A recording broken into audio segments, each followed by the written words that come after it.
Hola, buen día, soy Marcelo Palermo con Epic News. Bueno, sabemos cómo están las situaciones, la situación más bien, si la generamos, son varias situaciones que se aunan a una en el mundo entero con el coronavirus, COVID-19. En una época, en un momento en donde en Estados Unidos hacen pico las cuestiones de la campaña electoral, que lo tienen que hacer porque ya estamos acercándonos al periodo electoral, estamos terminando el mes de junio y en noviembre hay elecciones presidenciales y unas características muy particulares en Estados Unidos. Es Donald Trump, el presidente actual, contra Joe Biden, el ex vicepresidente. Coronavirus vuelve y se establece de nuevo como un generador de problemas y de angustias, aunque hay buenas noticias dentro de las malas. Las malas es que, bueno, se vio un pico de casos en algunos estados fundamentales de Estados Unidos, los más grandes como California o Texas, también en Nueva York, aunque ya los números de muerte se van estableciendo. El mundo, este es un problema y algo que preocupa, puede llegar a alcanzar pronto los 10 millones de casos.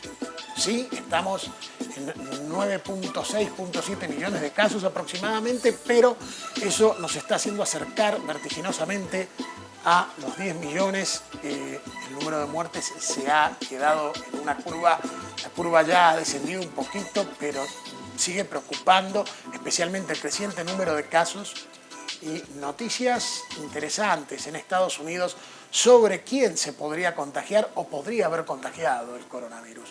Fíjese usted, dicen que de cada una persona que resulta positivo en un test de coronavirus COVID-19 podrían haber 10 personas infectadas o afectadas. ¿Por qué? Porque hay muchas personas que no tienen acceso o no se han hecho el test, la prueba del COVID-19.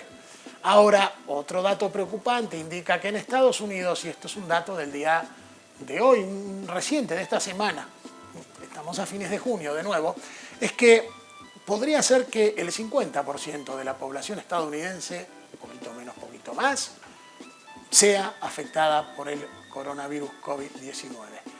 ¿Qué pasa? Hay una cuestión, y es que esta gente afectada, en la que puede caer o estar usted o yo, sería gente de diferentes condiciones, y los más afectados serían los inmunosuprimidos. Mucha gente que desgraciadamente tiene su sistema inmunológico débil y no puede afrontar al COVID-19 de la manera que otros sí por ahí la podemos afrontar por tener un sistema inmunológico más fuerte. Mucho depende de nosotros, pero también hay casos que no depende de la gente. Por ejemplo, es importante conocer la situación de los que se conocen como crack babies o los bebés nacidos de familias o padres que abusaban de drogas, en específico el crack. Por allí por los 80 explotó la epidemia, se le dijo así, del crack, una sustancia, una droga más barata que fue de acceso a la mayoría de la gente no pudiente, de bajas o de mala condición económica, ¿verdad? Los últimos en la escala.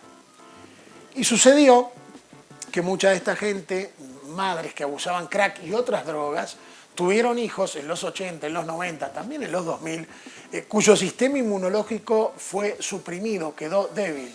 Tienen el sistema inmunológico débil, suprimido, y no pueden enfrentar a ciertos virus, bacterias y gérmenes, a ciertas enfermedades, de la manera en que la pueden enfrentar otras personas. De eso deriva que mucha de esa gente inmunosuprimida sea más vulnerable, no importa las edades, sino tener el sistema inmunológico suprimido y sean así más vulnerables al ataque del COVID-19. Otras personas, pues, algunos experimentarán síntomas muy livianos a medianos, algunos otros síntomas un poco más fuertes, y en muchos casos indican expertos que ni siquiera se dará cuenta la gente que tiene o que tuvo COVID-19. Por eso se están desarrollando también otras formas de probar, de ver si la gente o mucha gente tuvo o no COVID-19 y quizás ni se enteraron, ya sea antes de que haya sido declarada esta situación de pandemia o mucho después. En más cosas, y bueno, relacionado a esto, traigamos un poco la visión antropológico-histórica, o en este caso prehistórica. a la situación del COVID-19. Fíjese usted, cuando ve que países grandes, Estados Unidos sigue perdiendo esa guerra contra el COVID-19, si bien se mantiene estable y ve algunos picos y subidas en los números de personas infectadas o afectadas, pero los números de muertes se van estableciendo, la curva va quedándose más firme, baja, por supuesto. De todas maneras, hay proyecciones que preocupan. Mire lo que pasa con Brasil, el gigante sudamericano, que lamentablemente ya pasó el medio millón de casos y se suma y es el país segundo más afectado del mundo. También en India, que en un momento habían más o menos controlado la situación, ahora están entre los países más afectados del mundo. Lo mismo pasa con el caso de Rusia. Países que ya han logrado más o menos controlar la situación han sido los europeos más afectados, caso de Italia, el Reino Unido, España, seguidos por Alemania. Pero mire cómo va la situación en Estados Unidos y en Brasil. Brasil se ha descontrolado mucho el tema del cuidado del coronavirus y preocupa muchísimo qué puede pasar en el futuro. ¿Por qué? Porque el coronavirus no escucha a religiones, no escucha a cuestiones políticas, no escucha sus oraciones, no escucha los clamores de los estadistas políticos. Lo único que hace el coronavirus es seguir adelante como virus. Y no sabemos a cierta ciencia, o a ciencia cierta, hasta dónde va a llegar o cuándo va a tener su pico o cuándo va a bajar. Se puede predecir, se puede seguir estudiando, pero hay que aprender aún e investigar y descubrir mucho más para entender o seguir entendiendo o mejorando el entendimiento del comportamiento de el coronavirus.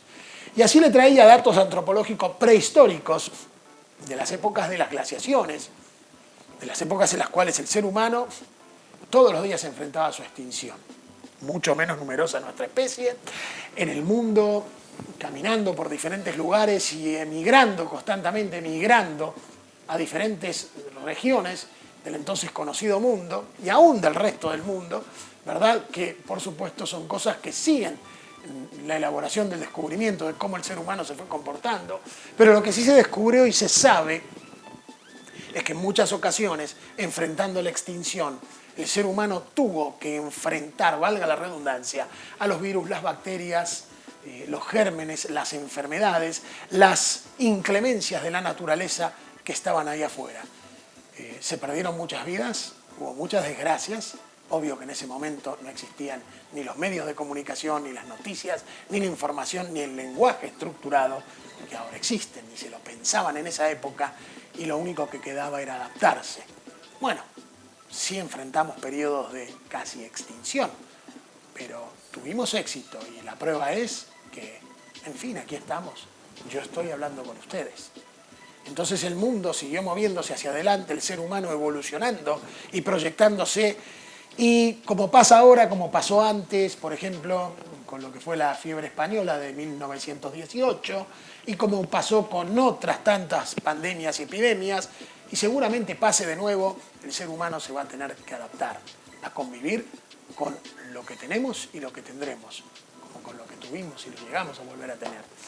Y referente a lo que tuvimos, miren, cuestiones históricas, hay ahora mucho debate y controversia por personas agrupadas tirando estatuas de personajes históricos, específicamente aquellos que estuvieron del lado equivocado de la historia, como Robert E. Lee, por ejemplo, u otros personajes que en la época de la Guerra Civil estadounidense, que se desarrolla por diferentes cuestiones económicas que giran en torno a lo que fue el negocio maldito y desagradable de la esclavitud, esas personas están tirando las estatuas de estos personajes históricos, bueno, argumentando algo muy básico y lógico, ¿no? Es decir, a mis ancestros les afectó mucho la presencia de este personaje, de manera negativa. Entonces, ¿quién va a querer ver una estatua así? Hablando hace poco con un amigo alemán, me decía, imagínate tú si en Alemania, por una cuestión de preservar la historia, pusieran estatuas de Hitler, no sé, en Múnich, en Berlín. O sea, mucha gente se sentiría muy ofendida, y a justa razón. Lo mismo pasa acá, lo mismo ocurre con esta situación de personas que obviamente ven como gente que en realidad les representa opresión y violencia en contra de ellos, está siendo venerada. Por eso se está dando esta situación que ya se vino discutiendo desde hace mucho tiempo, de tirar estatuas de personajes que estuvieron en el lado equivocado de la historia, que perdieron, y que ellos hayan perdido representó que las etnias afroamericanas quedasen en libertad, de no ser oprimidas o explotadas como esclavos, algo que es justo y muy lógico. Y bueno, obviamente, ver ahora estatuas de esos personajes que en su momento cometieron traición contra la patria, que cometieron una traición contra la Unión Americana, queriendo separar, hacer una secesión de estados, en donde se mantuviera el opresivo y horrendo negocio de la esclavitud como forma de mantenimiento de su economía en contra de los estados del norte que decidieron abolir esa esclavitud y se fue a la guerra para justamente mantener la unión. La unión se mantuvo, la Unión Americana.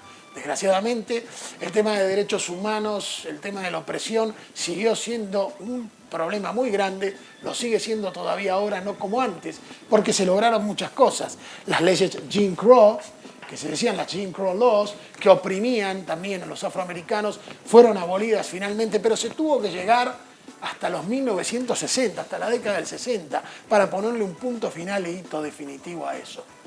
Creo que es momento de evolucionar, de proyectarnos hacia adelante y de entender que lo que estuvo mal, estuvo mal. Lo podemos absorber como historia, pero no lo podemos celebrar. Lo podemos recordar para no cometer los mismos errores. Para Epic News, soy Marcelo Palermo. Que tengan muy buen día. Sigan con nosotros porque seguimos con ustedes. Recuerden, esto es la información, la noticia, el análisis de manera inteligente. Gracias, nos seguimos viendo.